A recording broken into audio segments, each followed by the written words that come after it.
ನ್ಯಾಯಾಲಯದ ಪ್ರಥಮ ವ್ಯಕ್ತಿ ಅಂತಿಮ ತೀರ್ಪು ನೀಡುವಂತ ಅವರಿಗೆ ನ್ಯಾಯಾಲಯ ಆಗಿರುತ್ತದೆ. ಈ ನ್ಯಾಯಾಲಯದ ನ್ಯಾಯಾಧೀಶರು ಭಾರತದ ಶ್ರೇಷ್ಠ ವ್ಯಕ್ತಿಯನ್ನು ಒಳಗಾಗಿರುತ್ತಾರೆ.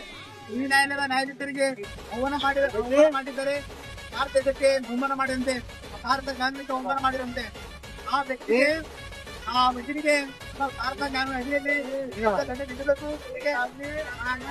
ಖಂಡಿತ ಮಾಡುವಂತ ವ್ಯಕ್ತಿಗೆ ದೇಶದ್ರೋಹಿ ಕಾಯ್ದೆ ಅಡಿಯಲ್ಲಿ ನನಗೆ ದೇಶದ್ರೋಹಿ ಕಾಯ್ದೆ ಹಾಕುವಂತ ಕೆಲಸ ಮಾಡಬೇಕಂತ ಸರ್ಕಾರಕ್ಕೆ ಮನವಿ ಮಾಡ್ಕೊಳ್ತೇವೆ.